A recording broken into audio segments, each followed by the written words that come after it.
Let me ask the very first red flag, right? This is a high margin, proven business where the owners barely have to work. Why is it so cheap? So you got to churn out 50 quote unquote books a month, which is not a small amount of work. If it's what I think, then the content is not just total garbage, which is what I would assume. Acquisitions Anonymous. Hello, another episode of Acquisitions Anonymous. We don't have 100% beard anymore. Welcome back, everybody, to another episode of Acquisitions Anonymous. I'm Mil Snell, one of your co-hosts. Me, Bill, and Michael are joined today by Kameron, a student at the University of South Carolina, who brings a deal. He brings an online business. It is a really interesting business based in Tampa, Florida. They're asking about $1.5 million for it, $400,000 in free cash flow on about $1 million in revenue. And they are a subscription and kind of one-time purchase business that writes and sells ebooks. It's like self-help, mindset, relationships, dating. They have a lot of data about their lifetime value of their customer, about their database of how many subscribers they have, the customer acquisition costs. We have to make some inferences about exactly what they do and how they do it, but there's some interesting stats and some really interesting figures for this real high margin business, fairly recurring revenue. We talk about Kameron's kind of perspective on this as a 21-year-old and like, would you buy something like this? How would you go about buying something like this? What are the pros and cons of this versus a more traditional career path coming out of school? So it's a really fun episode. Hope you enjoy. Stick around for a quick word from our sponsor. This episode of Acquisitions Anonymous is sponsored by Acquisition Lab. Acquisition Lab and their team, they've been longtime supporters of the pod, and they provide a really great service for people who are looking to acquire a business. So it's created by Walker Dybel, who's become a friend, the author of Buy Then Build, How to Outsmart the Startup Game. So Acquisition Lab's an accelerator with a highly vetted, cohort-based educational and support community for people who are serious about buying a business. So a lot of our listeners like you tune in every week to our deal reviews. You want to get in on buying a business. You're on this podcast because you're trying to learn how to buy a business. But if you're not quite sure where to start, Acquisition Lab is a great place to start. So they exist to help people buy a business and to navigate all those complexities of the process, everything you hear us talking about on the show. They provide a proven framework, tools, and resources that support you all the way from search to close. They do it. There's a whole bunch of educational material and support. So if you're serious about buying a business, check out acquisitionlab.com, or you can actually email the program director, Chelsea Wood, directly. Her email is chelsea@buythenbuild.com. Welcome back, everybody, to another episode of Acquisitions Anonymous. We have a special guest today, but also we have Bill and Michael, which we haven't been together in many episodes. So I miss you guys. Great to see you. So glad to be back. The gang is back together. We're missing Heather, but the OG crew is here today. She is too busy. That's what it comes down to. Heather is too busy. Closing deals. Heather's closing deals. Stop making sales. Yeah. All right. We also have Kameron, who is from the University of South Carolina. And I would say we're friends. We just met face to face like 20 minutes ago. But Kameron is at the University of South Carolina in the Moore School, and he's in the Finance Scholars Program, which I went and talked to about the podcast maybe a month and a half, 2 months ago. But he's a senior. He's about to graduate and go work in investment banking. And we kind of thought, let's have a new person's perspective. Most of our listeners are people who don't necessarily look at thousands of deals or haven't looked at thousands of deals. So we'll get Kameron's perspective. He brought 3 interesting businesses, and we picked one. So I'm going to share it on the screen, and then I'll read it, and then we'll kind of go from there and meander as our conversations do. So this is on Biz Buy Sell. It's an online subscription membership program of self-improvement ebooks. It's based in Tampa, Florida, and it's relocatable. They also say in the headline picture that there's seller financing available. The asking price is... By the way, whenever it seems like we do a Tampa deal, immediately my radar goes off for, this is going to be some scammy stuff. Like just every single time Tampa comes up. So all Tampa businesses are scams is what Michael would say. Yeah. Everything from Tampa is problematic. So let's see how it goes. There's no legitimate businesses there. Asking price $1.5 million. Top line revenue $1,027,000. They say they have EBITDA and cash flow. They're using those interchangeably of $396,000. The business has been around since 2020, and they don't list any furniture, fixture, and equipments, FF&E. They say this is a 35% net margin, 55% membership rate, 5,000 plus active subscribers business. Website Closers has this listing, presents an e-commerce brand that strives to help their customers improve themselves with their unique line of personal development ebooks. They offer thousands of products across a range of categories such as mindset, health, business and finance, lifestyle, and family and dating.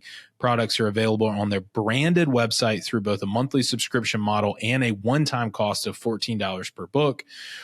Wide variety of ebooks targeting all ages in the audience, subscription service for this, quote, personal development niche. They have a system in place to add 50 ebooks every month. It helps them increase and maintain their customer interest. They say the monthly subscriptions doubled in the past year to 5,000 plus with a 55% membership conversion rate. I'm guessing that's people who buy one book, 55% of those convert to a subscription. And they have $100 customer lifetime value and 35% net margins. They have a dual revenue model, purchases and subscriptions, 35% net margins. A lot of this we've already talked about. 4 times return on CAC, 55% membership conversion rate, 70,000 email database, minimal owner workload, strong team in place. Their customer service is handled by 2 contractors with a third party managing their social media. Let's see. Operations have been streamlined to the point that the 2 owners have a workload of about an hour a week, and their time is spent on monthly check-ins with their marketing team, content creation approval, and answering the occasional question from a customer service department. They say that the business could be doubled in the next 6 to 12 months with the right strategy. They're willing to stay on board post-acquisition in a strategic role. It says the business has 3 employees, and Ron Matheson from Website Closers has the listing. All right, Kameron, you brought this deal. What do you think about it? What do you like about it? Yeah, I think the subscription model is very interesting, especially with the 55% conversion rate. I really wonder how they get that conversion rate so high. And also on the return on customer acquisition costs and lifetime value, really would want to double click into that and kind of dive into the dual revenue model. Do you guys think that they're not like, this isn't one of those websites that takes a book and like makes a Cliff Notes version of it and repackages? I think they're writing content, right?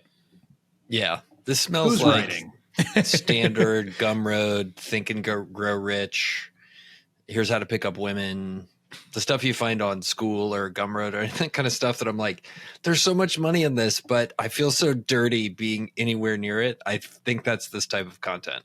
Do you think these are human written, or do you think this is AI? They're adding 50 books a month. I would be shocked if they're not AI now or done through Upwork type folks. At the very least, I think they got to this place by hiring ghostwriters like crazy to write books for them. It probably depends on what an ebook is, right? If it's 40 pages, it's probably not a real, right. 200, 300 page book length book. Probably more like a glorified PDF, I would think. There's a screenshot here on this picture too on Biz by Sell that I think the value of this goes up, right? If they have their own app and they're constantly redirecting you back into the app for your membership versus, hey, it's just, we're going to email you a PDF ebook or something like that. Yes. So my mind goes to, I think we understand what the business does. We have alignment there. They're like an online portfolio plus a bunch of marketing funnels to sell people ebooks. And then when they buy one, they try to sell you a subscription and they try to sell you more ebooks and they spam the hell out of you. I think that's what they do. We're good. Agreement. I'm sure it's like, it says they sell you one book for $14. I bet it's like one book is $14 or the subscription is $12.95. Yeah. Or something like that. Yeah. Okay. Exactly. That's what I was kind of getting. Let me ask the very first red flag, right? This is a high margin, proven business where the owners barely have to work. Why is it so cheap? Like, to me, it's like cash flow is, what do they have it as? Over 400? I need to scroll my thing over. Yeah, 400 exactly. Just under 400, and they're asking 1.5 for it. So that means they'll probably take 1.2 for it.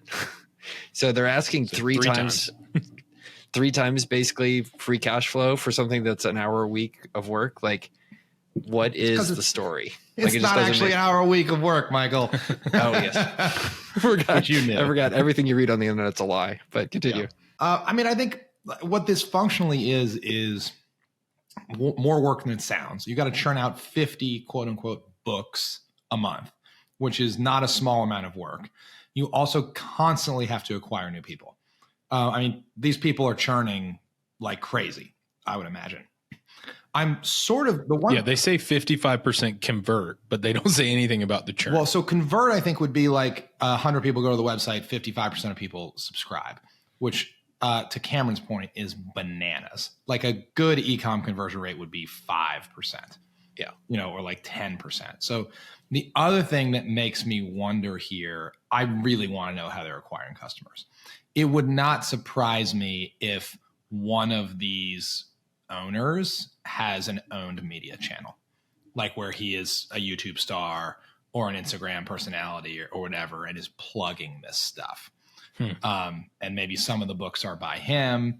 I mean, you just don't get a 55% conversion rate from cold traffic on Facebook ads. You just don't. I mean, that's all right. I think though the 55% conversion is probably of the people who buy a book, 55% convert to a membership. But either way, I think the point still remains. If it's what I think, then the content is not just total garbage, which is what I would assume, right? If you're putting out 50 pieces of content a month, regardless of what the content is, it can't be that high quality. But if they are converting that many, then maybe, I don't know, maybe they've figured something out. I mean, they said they got a $100 lifetime value and a 4x return on CAC, which means their CAC is $25. That is pretty low. Like that's a pretty good CAC. Like our CACs are multiples of that selling dog supplements. So like I don't think you're getting a $25 CAC running Facebook ads to cold traffic unless you're a celebrity or something. I would be really interested to understand the marketing funnel on this thing, because they're either brilliant marketers or they're cheating by being famous. I was going to say also the runway on adding 50 new books a month. I don't know how long that can continue to last. If they're producing bad content, like you guys said, then maybe that could continue. But I really want to dive into the quality of the books for sure, because 50 books a month sounds like a lot. To push back on that, anybody that buys a $15 like How to Think and Grow Rich ebook on the internet is not really expecting War and Peace. It's not that many steps above a Cheesecake Factory menu for most of these folks in terms of what they're reading and looking for, in my humble opinion. So, but why do you need 50 new ones a month? I don't know. You got to think like, are they just rewriting the old ones like so it looks fresh? It could be, or it could be very clickbaity, like they could have, I think if it was like Instagram or TikTok driven, they probably would have mentioned that, but there's all those clickbait things, that are like, I see these Twitter threads all the time now where it's like, I'm like, why do you think that I need the tips on like how to seduce a woman at the bar or something? Like what is the targeting here? But it's got to be like lowest common denominator stuff like that, right? Broad targeting, applicable to everybody. A lot of people anyway. So Cameron, how old are you, Cameron? 21. Oh, that's such a good age, dude. So happy for you. Just so you know, like all three of us would trade everything we have to be your age again. That's how cool it is. It's so awesome. You have your whole world ahead of you. So have you ever been a customer of something like this? Would you buy something like this, Cameron? After I called it basically Cheesecake Factory. Yeah, you know, it's just pretend I didn't say that part. If I hadn't insulted you first, would you be a customer of this? Or do you know people who are your friends? Yeah, that's a better way to. I honestly would say, from a subscription standpoint, it's very difficult to kind of get someone to subscribe to this. At least I would think, at least in my age range. But as far as simply buying a book, I could see myself seeing an interesting one and purchasing it. Oh, I think he's frozen. Another way to ask this question is: do you have friends who think the Cheesecake Factory menu is high literature? Probably not. You would not see yourself buying one. Okay. I didn't mean it. It wasn't an insulting thing. I was just like, maybe I misunderstand the target market here. So, okay. So, as you think about this business, there's the stuff you like about it, like the subscription model, the CAC conversion and stuff like that. Like, do you think for somebody in your shoes, right, you're getting ready to graduate college or looking to be entrepreneurial and think about this stuff, like, how do you feel about this business as a fit for you as like a young person or like my first business? Yeah, I think it's sounds, at least on the surface, as kind of a highly autonomous business. I'd say, especially looking from the surface, seems like something that someone like my age could feel comfortable purchasing. Isn't something that seems to be very, very difficult, especially with it being online and people in my age range kind of being comfortable with that fact. So I think is especially the retention metrics and the high margins definitely make it more attractive for someone like me. Yeah, maybe this is a question for the group. Like, why do we think these guys are selling? In general, because it's not sustainable. I mean, like, this business is 3 to 4 years old, 3.5 years old right now, started in 2020. And they're cranking out 50 books a month. And you probably can only say, like, go talk to the pretty girl so many ways, or save money, think and grow rich, spend less than you make. Earn. Yeah. Yeah. Like how many different ways can you say this stuff? Also in a less disparaging way, like, it's possible these are entrepreneurs and they're bored, right? They've been doing this for 3.5, 4 years and they're going, I don't want to write Think and Grow Rich 10 more times. I'm over it. Give me $1.2 million. I want to go do something else. Yeah. I think the hockey stick growth on this business is probably staggering. And they're like, wow, I can't believe we're making this much money. We never anticipated making this much. Yeah, I guess that's a possibility here. These people are potentially accidentally rich, and they're like, oh, like, let's get out while the going's good before it gets crazy. Hey, Michael here. I want to let you know that I'm hosting a conference, first time I've ever done it, and it's called Holdco Conference 2025. If you want to learn how to manage multiple businesses at once, how to incubate new companies, or how other Holdco owners and operators run their fleet of companies, then you should come to Utah next spring. We've got a ton of great speakers, including Walker Deibel, who wrote Buy Then Build and founded Acquisition Lab. Plus, we're hosting it at an all-inclusive mountain resort so you can hit the slopes at the end of the day. So please go to holdcoconference.com for your tickets and get 10% off with your discount AAPod. That's holdcoconference.com and use code AAPOD for 10% off. Now, back to the show.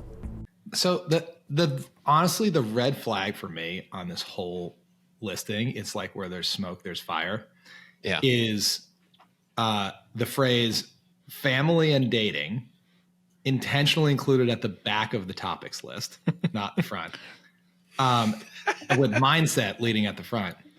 The combination of that and Tampa, Florida, and website closers. Mm-hmm. The combination of those three things put all of my red flag antennas up. Website closers is known for taking anything that other brokers will not always deign to represent. So I'm being a little bit facetious about Tampa. I don't have a personal vendetta like Michael does against Tampa, Florida. I do have a personal vendetta against website closers. However, though, they have shown me a lot of garbage, and I've witnessed them do some things that I would consider to be less than ethical. So that plus kind of the dating mindset, lifestyle, like, I just wonder if this is grosser than you would want to touch when you sign the NDA. Yeah, I think you're right. Yeah. So I'm curious, Cameron, like, you're part of a different generation. By the way, I'm old AF. I'm 49. So, like, might as well be dead. But, like, as you look at this as a potential, like, as an entrepreneur considering this, and you're a part of a different generation than I am, like, you hear our kind of reluctance and yuckiness for this type of content. Like, how do you think about it? Like, do you recoil about it? Like, how would that impact, or do you just see it as business no matter what? And this kind of stuff is whatever. How do you see that as a fit, and how do you think about it? Yeah, it definitely raises the red flags from the standpoint of not being sustainable and kind of too good to be true, if you will. I think that's one thing that kind of jumped off at me, not looking at, thousands of businesses like you guys. But right off the bat, some of the metrics just don't seem sustainable and kind of seem like, the seller's kind of getting out at an opportune time. So definitely those kind of things jump off the page and make me a little bit more skeptical when looking at a listing like this. Is technology going to kill this business? Yeah, you guys made a great point with the AI writing books. I think that is something that is on the precipice, if not already happening. So I definitely think that there is some of that risk in here. While you could leverage it, I think I wouldn't be willing to bet on a business like this from that standpoint. I think all of this business, whether this business is good or bad or gross or palatable, is going to come down to the customer acquisition engine, right? A little bit of the content in the books, but really the customer acquisition engine. Like if they have if they're not relying on some kind of celebrity, or they're not relying on some sort of like scammy affiliate or something, if they have a way to scale this at $25 CACs and the content is not gross, this is potentially interesting, because you know what I know is not going out of style? Getting rich, getting laid, right? and making money, right? People are going to want to do that until the end of time. So if you can continually attract people who want to do those things, right, you're going to have a business, even if the books are AI written. So like I'm focused on the quality of the customer attraction funnel here, right? Is it scalable? And if I can bring people who are interested in those topics in repeatably, I can sell them all kinds of things, right? Assuming that we're not too far off the gross side of the spectrum here. If they've got a repeatable customer acquisition engine, I'm interested. If not, they're just going to drown in a sea of AI content, right? And there's no moat here. But the moat is, if everybody's got the same AI slop, do you have a customer acquisition engine that and a brand, right, that convinces people to read your slop? And I mean, the reality is, so AI is like the big thing right now. I had a copier salesman in my office today telling me they make AI copiers now. And I was like, what does that even mean? Like, it knows what I want to print before I need to print it. Like, so it's like there's always the misuse, right, of the hot word of the day or the hot topic of the day. But like, I think this, to your point, Bill, it's all about the customer acquisition model. I'm so curious. Like, you could, if the customer acquisition model is truly unique, you could take out mindset, right, and put in whatever the new in vogue thing is in a couple years. But like, this business isn't that old. So if they've just exploited, if they found some way to exploit some weird, quirky customer acquisition niche, I think those things play out much more quickly than every 4 years. I mean, we've probably had, 15 different like weird kind of quirky schemes of customer acquisition that have emerged in 4 years. Yeah. With the subscriptions doubling in the past year, I wonder what they did different recently as well. That's one thing I would want to dive into too. Is there, I know they said they manage it through a third party vendor, but is there some sort of strategy that they recently implemented to double that more recently? I would want. Yeah, that makes me think something about AI, right? I mean, that's roughly the timeline of when AI really kicked in about a year ago. And this is a content business. And now they're cranking out 50 books a month. I wouldn't be surprised to find they were launching 2 books a month before. And now they're launching 50 books a month with the help of AI. And maybe it's creating a more interesting value prop and they're converting more people and retaining more people, et cetera. I would worry about the durability of that. I wonder too where their customer base is. They don't say anything about, domestic versus international. Why is it, Michael? they're in the line at Cheesecake Factory. That's where their customers are. Yes, getting ready to read the menu for deep thought. Anyway, please continue. Like there is something about this though that would be kind of intriguing. Like, what if they have figured out, like, for example, like this is what I don't know, Latin American men, like if their audience is like Latin American men, right, or Southeast Asian men or women or something like that, then all of a sudden you go, okay, well, maybe the niche then informs their customer acquisition strategy in some way, shape, or form. Versus if it's just, if it's just males in the United States or something like that, then I think it's less appealing, less intriguing to me. That's true. Except if you're selling ebooks to Thai men, I do not need to own that business. Buyer business fit. Like, I don't know jack about that. Yeah. Like I'm out. Yeah, totally. Let's be real. This is 26-year-old dudes who live in their basement with their mom's basement, who need help with their mindset, want to get jacked, want to make money, and want to learn how to talk to women. It's pretty strict. But that is a bottomless demographic, Michael. I know, because you know what? I procreated 2 of them. They're down that way. They got my credit card. Yeah, they're making more of them, and it's like the most base desire. Like, that's not going away. But it is competitive. The most bizarre thing and Cameron, I guess you're part of this generation, so you can refute it if you want or not. But like my kids as teenagers are so disinterested in doing things and growing and doing grown-up stuff. Like getting them to get their driver's license, getting them to talk to women, getting them to want to get jobs. Like it is just like sometimes we're like, leave the house, like go do something bad. Like, please, like go, please go try that stuff. They're like, nah, it's not, it's just, why would I want to do that? Like, I'll save it for later. Like they're just not, they're just totally disinterested in it. So anyway, we'll see if that continues. I don't know. Kameron, do you think that's an overgeneralization just because my kids are totally boring? No, I definitely think COVID definitely did something to the generation, especially younger generations, maybe less so people around my age, but definitely younger generations definitely got impacted by COVID and a little bit more, I guess you could say, boring. So Cameron, switching gears a little bit, do you want to do this deal? Do you like this deal? Pretend like the past 20 minutes where we were pooping all over it didn't happen. Do you want to try to do this deal? I definitely want to learn more. I definitely probably, sign the NDA and get more information about the deal just because of the off the page numbers. But I would definitely be very skeptical around diligencing this, not only because of the business might not have future growth, but also because it's in Tampa. I think like the bear case for this, or maybe the hedged, approach to this is, let's say you buy this business for $1 million. It's throwing off $400,000 a year. If there's some, I don't care if it's not growing. Actually, I don't even care if it's declining. But is there a path to where you're, pulling $2 million, net of tax out of this business over the next 15 or 20 years? Like, I don't know. It probably falls off a cliff fast at some point.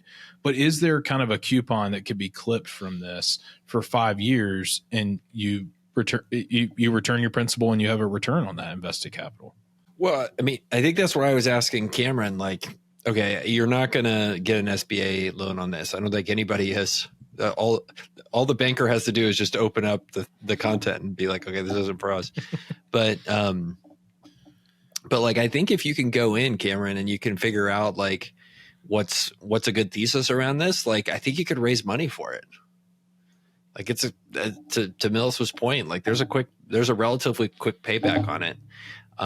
You just, and that's kind of, I think it's kind of a perfect deal to raise money around, like, because there's this service that people who raise money sometimes do for people investing money, which is the people who invest the money sometimes don't want to put their money directly into something that's unsavory, but they will put it with a manager who will do something slightly unsavory. And I just basically described like Apollo, the private equity firm, right? Like tons of endowments give them money and then they run around and be total jerks and inhuman and callous to people. But the actual endowments are insulated from all that.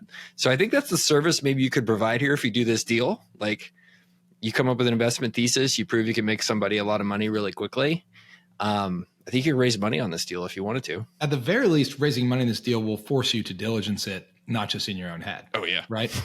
Yeah, I mean, that's one of the things that, especially as a young investor, raising money will do is you get a whole bunch of older people who've done it around the table and they go, this is crazy, we're not investing in this, or this is great, let's go. You just kind of free opinions, right? Yeah, but you're forced to actually have an opinion and stand up for it and then deal with conflicting opinions. So anyway, Cameron, that's my pitch for you. What do you think? Or do you think this is, you just have curiosity for it? Yeah, I think it'd be extremely interesting, especially in my position, to kind of diligence it further, especially with the backing of investors. So I think it'd be a great opportunity. Yeah. Cameron, for I didn't say we put money into it. You're going to have to find some actual rich people. We just play them on TV. But in all seriousness, I don't know. Mills, you're about to say something, but I would challenge you, Cameron, if you like this deal, like go sign up for it, diligence, and then we're desperate for good content. So we'd welcome you back to tell us what you learned that you can share beyond NDA. Yeah, I'd love to. Maybe. So Mills, what were you going to say? The other thing I was going to say is, Cameron, like how many people in your shoes, so you're graduating college, undergrad, you have a job lined up.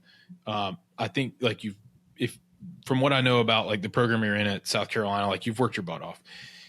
How many people are just in your shoes are going heads down and they're like, I'm just going to work in investment banking and it's going to be 80 hours a week and I'm going to do this for, however many years, versus how many people like that, in this type of program are thinking about something like this, whether it's a side hustle at the lower end of the spectrum, all the way to like, I want to acquire a business instead of get a job out of college. Yeah, I definitely encountered it more this summer, speaking with some of my colleagues who, maybe parents have done this or are interested in doing it in the future.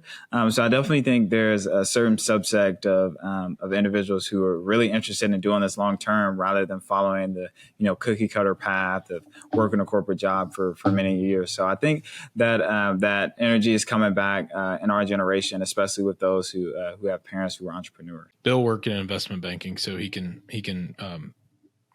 tell you probably good and bad stories. I mean, my take on it, and I've actually said this to a lot of younger folks who say, hey, should I go to investment banking or should I buy a business? My general take on it is go into investment banking, which is maybe not what people would think I would say. But, I did investment banking for 2 years after school, and then I did another 3 years in private equity. And I would have had no idea how to buy a business, operate a business, talk to sellers, any of those things. Like, I was coming out of college, I was an unbroken pony, right? Like, I needed to go learn how to wear a suit, learn how to work 80 hours a week, learn from people who were older than me who had done it. It made me so much better to have done that investment banking stint. Also, when you come out of school, you have zero capital. You have negative capital. Go work in investment banking for 5 years. You might accumulate some capital of your own, right, and be able to participate in the deal and not just be working on straight sweat equity. You'll build a network of awesome people who do banking with you, who then, I'm now almost 40. Like, all of the people that I was shotgunning beers with in the investment banking bullpen are now like CEOs of businesses. You plant those seeds and they grow into some pretty impressive people. So I'm very pro going to get a real finance job, even if, and especially if you want to buy a business. Buying of businesses is not going out of style, but you can only go work 8 hours a week at an investment bank for, a couple of years before you're too old for that crap. Yeah. And I think if I could add to that, Bill, I think other places you can learn a lot is going to work with or for somebody who's buying and selling businesses. Like, I think that's there, like, who's investing their own money, and you can do it as, part of a PE firm or working for a family office that's doing it. Those are all kind of there. I think it's another path as well. And then I do think there's a lot to learn also from going to work for the type of entrepreneur that you want to become. So, like, go find, if you want to work in a small business at some point, like, go work for that type of entrepreneur and get a chief of staff role, or one where you can see everything going on and get exposed to it and develop those skill sets. Like, I think that's another path. I would not recommend going to get an individual contributor junior job at a place like that if you're trying to learn from a great entrepreneur. But to Bill's point, like, in terms of making and seeing how deals happen, all that kind of stuff, like, investment banking is a better choice than selling Think and Grow Rich ebooks, I think, straight out of college. But anyway, we'll totally support you in it because it would be hilariously awesome to talk about. So, all right. Anything else on this one, guys? Cameron, thanks for joining us, man. Get the book and see just like if we were totally wrong about this. I hope we're totally wrong, and like whoever's business this is like these jackasses. It's like self-help for young women to do great things or something. We were totally off base, but. It would be really interesting to learn what this is. Something is going on. They can acquire customers very, very cheaply, and they're scaling it very, very quickly. We are maybe just skeptics by nature. I don't know. Cameron, you were great, man. Thanks for joining us and for bringing us a fun deal. Yeah. Thanks for being here, Cameron. I apologize for Mills's behavior. It was just totally unacceptable. Put you on the spot, and he was just way to go, Mills. I abuse college kids. That's what I do for a living. You come speak at the Poor Guys University. You make them come on our podcast. You subject them to some people who are like, "What are you going to do about this?" Here's all the problems with your generation. Yeah. Here's the problems with you young people. But look, hey, Cameron, like, I guess we know what you're going to do next post graduation, but we're not talking about it on a podcast. But I think it's just like you got a bright future ahead of you, man. Like, I was just really impressed with how you handled yourself, your demeanor, positivity, quick on your feet in terms of answering stuff. So I think we're excited to, hopefully come back someday. You'll be so rich you'll buy this podcast from us and take it to the moon and make it the thing it could always be. But yeah, you got a bright future ahead of you, man. I really appreciate it. All right. Thanks, everybody, for tuning in to another episode of Acquisitions Anonymous. If you enjoyed it, we would love for you to go to our website and look at more deals like this. If you're interested in online-based businesses, e-commerce, manufacturing, service-based businesses, we have all those tags on our website, acquuanon.com. And thanks for tuning in.